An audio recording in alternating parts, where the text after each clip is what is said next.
To the Honorable Attorney General and Ministers for Justice from Fiji and the Pacific, the Honorable members of the Judiciary from Fiji and the Pacific, Dr. Ellis Edwards, Head of the Convention Against Torture Initiative Secretariat, Your Excellencies, members of the Diplomatic Corps, the representative in the Pacific of the United Nations High Commissioner for Human Rights, representatives of civil society organizations, distinguished guests, ladies and gentlemen. Bula Binaka, and a very good morning to you all. Your Excellency, Fiji is proud to host this high-level seminar on the ratification and implementation of the UN Convention Against Torture in the Pacific, the UNCAT, as we call it. And it's my great pleasure to kick off this year's meeting here in Natandora. Our last seminar of this nature was held back in October 2016, where we urged the Pacific Island countries to join hands with Fiji, Vanuatu, and Nauru, the only other two countries in the region who had ratified UNCAT at that time.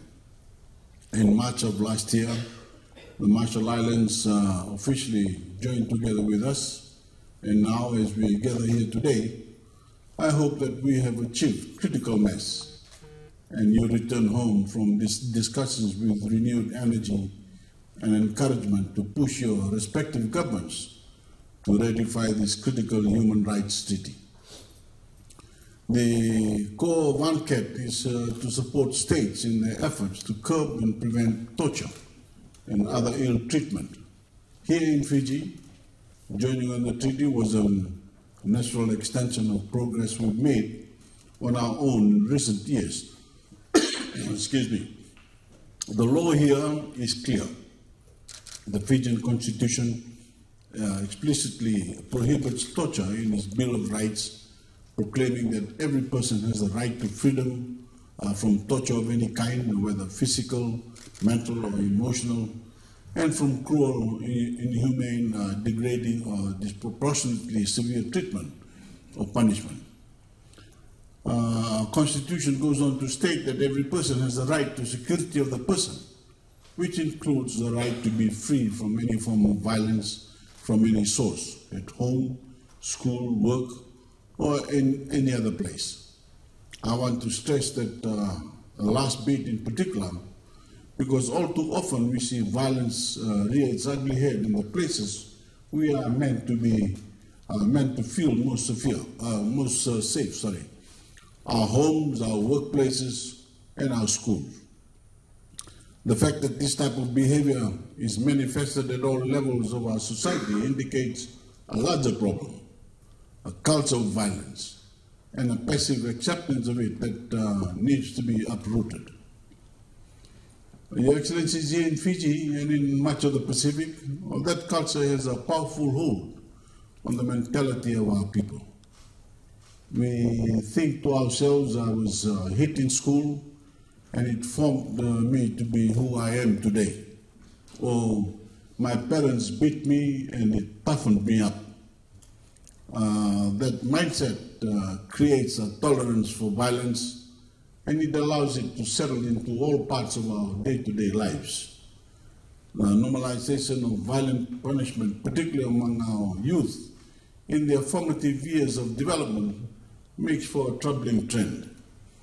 These little girls and boys grow up with a worldview that has been shaped by the acceptance of harm as punishment, and that trickles into the way they treat others, from their co-workers to their spouses to their own children. It feeds into a cycle that is passed down through generations, a cycle that needs to be broken. That's why my government has taken such a hard stance against any form of violence or corporal punishment in Fiji. This is something that takes decisive and visionary leadership. We must take a stand and stay firm, because in a culture where violence may be ingrained in our subconscious, it's not always politically popular to change.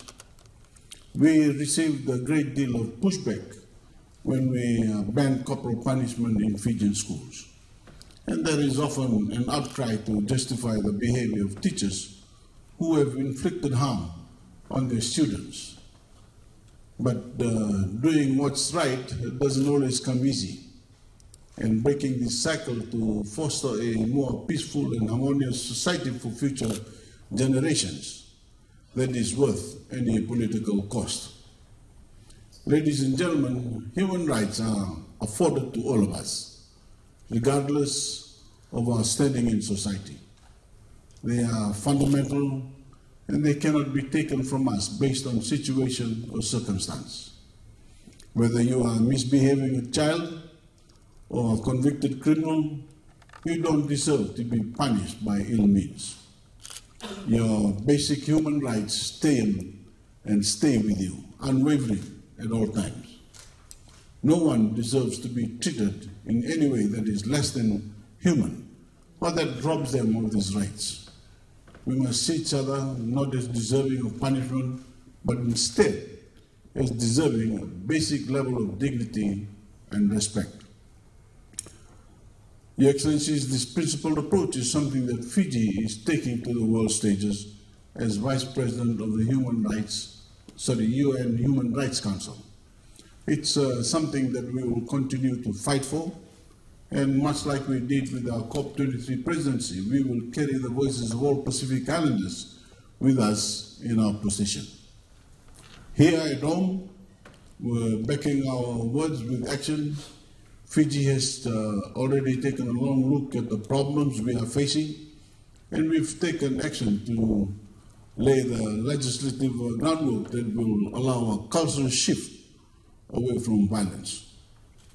Before ratifying UNCAT in 2016, we went through a period of robust legislative reform, taking a deep dive into our legal framework, laws like our penal code and our policies on corporal punishment.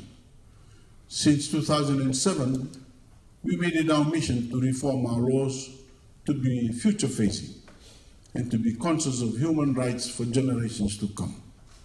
We have done away with many of the outdated and archaic laws that we inherited from our colonial days, and have replaced them with new laws and new policies, ones that now respect fundamental rights and freedoms for all people. Since the ratification of UNCAT, my government has also embarked on a pilot project called the First Hour Procedure. The First Hour Procedure project ensures the provision of legal counsel to every suspect at the police station within 1 hour of arrest, with a protocol guiding the conduct of both police and lawyers in relation to the implementation of this right. A review of the program has already seen a sharp decrease in the number of allegations of brutality being leveled against police officers.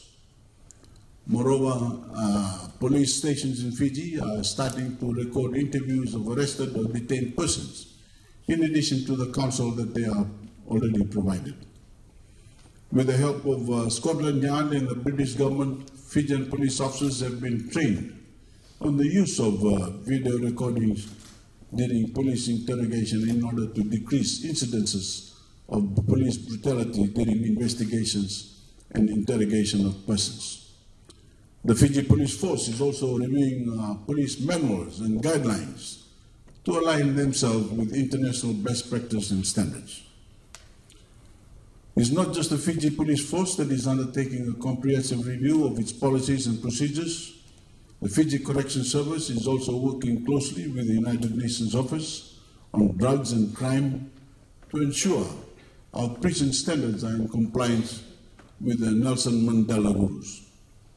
For example, we recently opened a new correction center in Lautoka, in the West, dedicated solely to women inmates. My government has invested $5 million in this facility, which caters for up to 24 women, either in remand or upon conviction. This is the first time we have women's corrections facility based outside of Suva, breaking a long-standing precedent that has gone unchanged since our colonial days.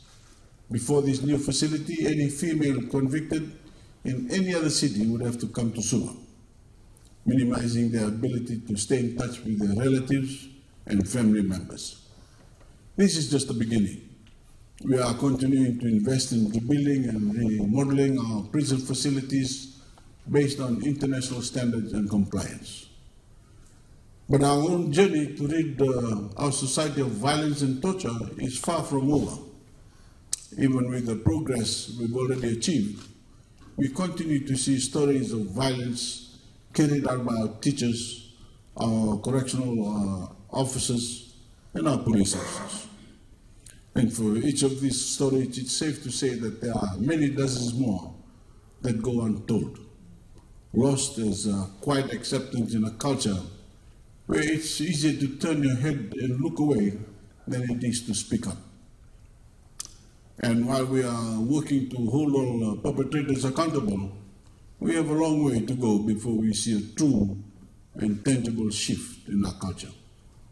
That's why our participation in forums like this one are critically important. We learn from each other and find new and innovative ways to ensure that our children inherit not a culture of violence, but a culture of compassion, a culture that recognizes that we are, above all else, humans, and we deserve to be treated as such. Ladies and gentlemen, I know that the challenges faced by Fiji in our implementation of UNCAT and our reforms are not unique to us. That's why I urge you all to take a hard look at your own policies and find that ratifying UNCAT is not just a symbolic gesture, it is a commitment to cultivating a better future for our people. By failing to do so, your silence is more than just non-participation. The reality is, without giving a voice to the vulnerable, you are complicit in their suffering. So over the course of this seminar, I ask you all to come to the table with an open mind and candidly air any reservations that you may have. Reservations likely shared by your counterparts around the room. By doing so, we can use each other as the regional support network that is needed for bold steps forward like this one. And by doing so, we will forge a future together, a future of a more peaceful Pacific. Thank you, and God bless you all.